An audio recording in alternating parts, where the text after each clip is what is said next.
গত মাসের চেয়ে চলতি মাসে চট্টগ্রামে ডেঙ্গু রোগী বেড়েছে ৩ গুণের বেশি। মহানগরীর কোতোয়ালি, বাকলিয়া ও বাইজিদ এলাকাকে সংক্রমণের হটস্পট হিসেবে চিহ্নিত করা হয়েছে। প্রতিরোধে এসব স্পট ঘিরে বিশেষ ব্যবস্থা নেওয়ার পরামর্শ বিশেষজ্ঞদের। এ নিয়ে আরও জানাতে চট্টগ্রাম থেকে যুক্ত হচ্ছেন সহকর্মী আব্দুল্লাহ রাকিব। আব্দুল্লাহ রাকিব, চট্টগ্রামে এই যে ডেঙ্গুর প্রবণতা বাড়ার পেছনে কি কারণ দেখছেন, আর এখানে যারা আক্রান্ত হচ্ছেন ডেঙ্গুতে তারা আসলে পর্যাপ্ত চিকিৎসা পাচ্ছেন কিনা?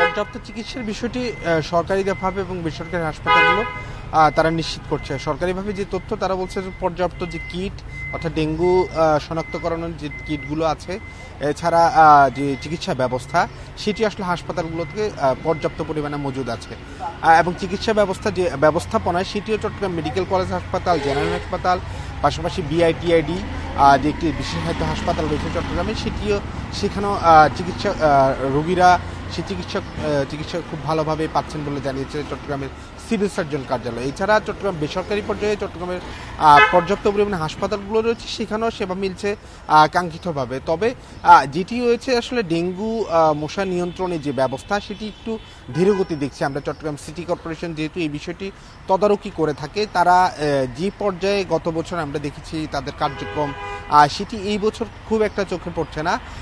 তারা অনেকটা আসলে প্রতি বছরই আসলে মশার ওষুধ এক ধরনের পরীক্ষা নিরীক্ষা চালায়, নতুন কোনো মশার ওষুধ আসলে সেটিতে কার্যকর হয় কিনা। এবছরও আমরা শুনছি তারা যে লার্ভিসাইড বা যে ওষুধটি সবসময় ব্যবহার করে থাকে মশক নিধনে, সেটির পরিবর্তে নতুন একটি ওষুধ কার্যকরী করার জন্য তারা চেষ্টা করছে। তবে সেটি আসলে কতটা ফলপ্রসূ হবে সেটি নিয়ে এখনো প্রশ্ন রয়েছে। তারা পরীক্ষা নিরীক্ষামূলক পর্যায়ে রেখেছে, এখনো চূড়ান্ত করেনি।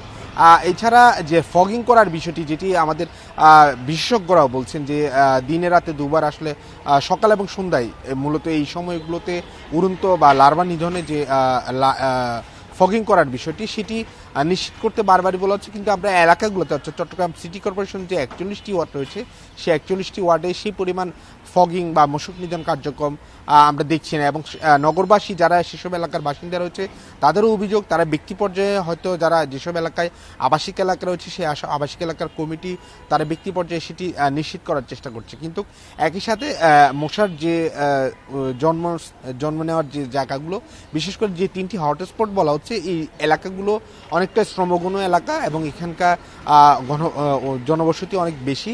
ফলে এই এলাকাগুলোতে নিম্ন স্তরের যে মানুষগুলো আছে তাদেরকে যে এই ডেঙ্গু মশার বিস্তার বা সেটি থেকে যে সচেতন করার বিষয়টা, সেটি আসলে আমরা একেবারে অভাব পরিলক্ষিত করছি। অর্থাৎ সাধারণ মানুষকে যে জনসম্পৃক্ততা করার বিষয়টি, সেটিও এই বছর আমরা অন্যান্য বছরের তুলনায় কম দেখছি। সব মিলিয়ে বলা চলে চট্টগ্রামের যে ডেঙ্গু পরিস্থিতি সেটি যদিও গত বছরের তুলনায় কিছুটা ভালো, তবে মৃত্যুহারের দিক থেকে আমরা যদি গত 2 মাসের তুলনায় সেটি অনেক বেশি। অর্থাৎ এই বছর 14 জন মৃত্যুর মধ্যে 9 জনই এইবার এই সেপ্টেম্বর মাসে আজকের পর্যন্ত যে তথ্য সিভিল সার্জনের সেটিই বলছে।